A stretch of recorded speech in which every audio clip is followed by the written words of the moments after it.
দ্বীনি ইলম অর্জন করা ফরজ, দ্বীনি ইলম অর্জন করা ফরজ। এই ব্যাপারে কোনো কম্প্রোমাইজ নাই, কোনো ছাড় নাই, কোনো কনসিডার নাই।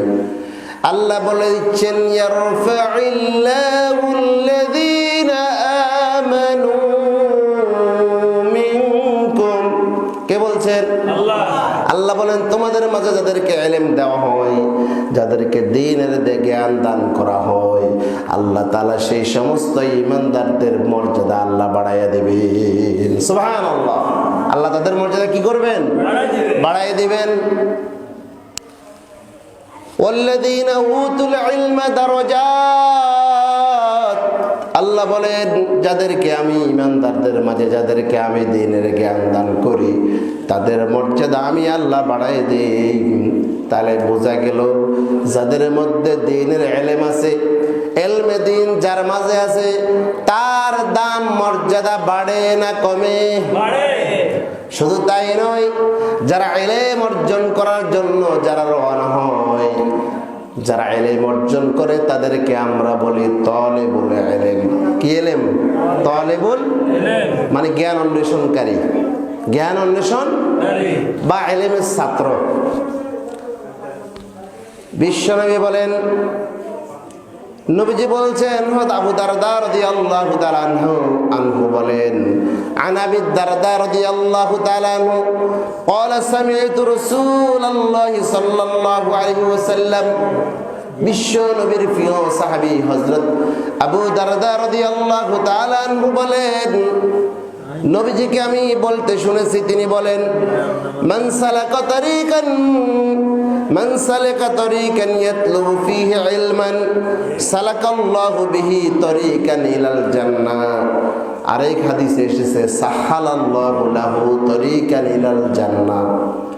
আমার নবী বলেন, যেই লোকটা ইলম অর্জনের জন্য বের হবে, দ্বীনের জ্ঞান শিখার জন্য, কোরআন হাদিস শিখার জন্য, মাসালা মাসাইল শিখার জন্য, দ্বীনের জ্ঞান অর্জনের জন্য যে রাস্তায় বের হবে, আল্লাহ রাব্বুল আলামিন তার জন্য জান্নাতের পথটা সহজ করে দিবেন। সুবহানাল্লাহ। যে দ্বীনের জ্ঞান অর্জন করার জন্য বের হয়, আল্লাহ তার জন্য জান্নাতের রাস্তা কি করে দেয়? সহজ করে দেয়। ওয়া ইন্নাল মালাইকা লাতাদাউ আজনিহাতিহা রিদা লিতালিবিল ইলম। যারা জ্ঞান অর্জন করার জন্য বের হয়, তালিবুল ইলম যারা হয়, যারা ইলম শিখার জন্য বের হয়, বিশ্ব নবী বলেন ফেরেশতারা তাদের নূরের ফটটা জ্ঞান অর্জনকারী বান্দাদের সন্তুষ্টির জন্য ফেরেশতারা তাদের নূরের পাখাগুলো বিছায়া দেয়। সুবহানাল্লাহ। যারা তালিবুল ইলম, যারা ইলম অর্জন করতে যায়, যারা মাদ্রাসার ছাত্র, হেফজখানার ছাত্র, যারা ইলম অর্জনের জন্য বের হয়, আল্লাহ রাব্বুল আলামিন তাদেরকে চলার পথে আল্লাহ রাব্বুল আলামিনের ফেরেশতারা তাদের পাখাগুলো বিছায়া দেয়। বলেন তো ফেরেশতা কিসের তৈরি?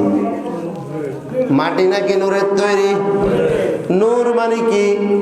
আলো। নূর মানে কি? ফেরেশতাদের নূরের উপরে নূরের পাখার উপরে পা দিয়া তালিবুল ইলমরা রাস্তা অতিক্রম করে। সুবহানাল্লাহ। শুধু তাই নয়, বিশ্বনবী বলেন, ওয়া ইন্নাল আলিমা ইস্তাগফিরু লাহু মান ফিস সামাওয়াতি ওয়াল আরদ।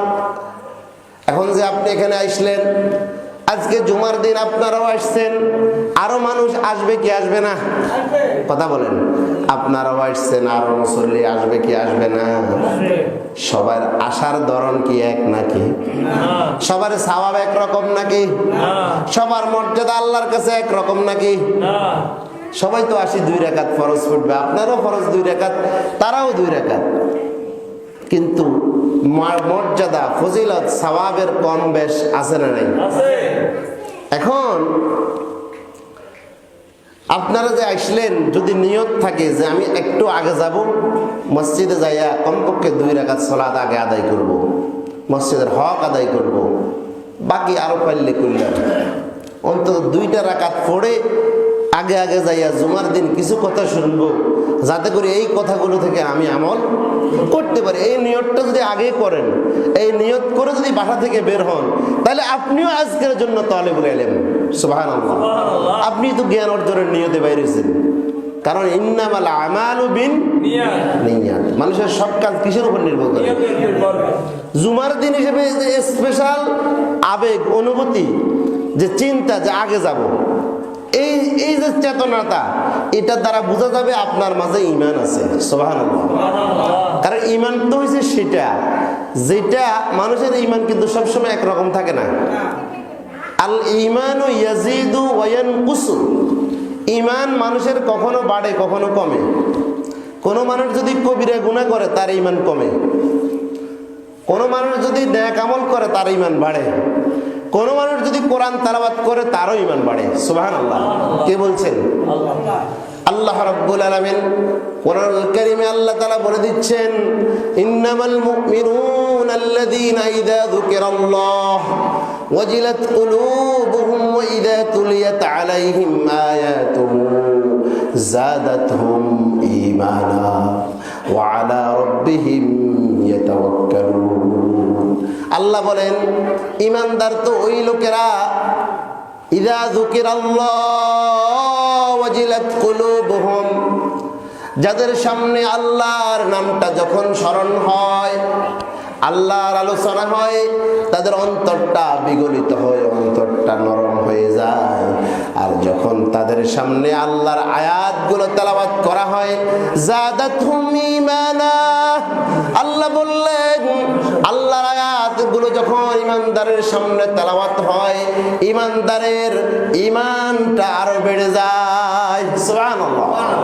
সুতরাং আল্লাহর নবী বললেন, যারা ইলম অর্জন করার জন্য বের হবে, ইস্তাগফিরু লাহু মান ফিস সামাওয়াতি ওয়াল আরদ, আসমান এবং জমিনে যারা আছে সবাই তাদের জন্য আল্লাহর দরবারে তার গুনাহ মাফের জন্য দোয়া করতে থাকে।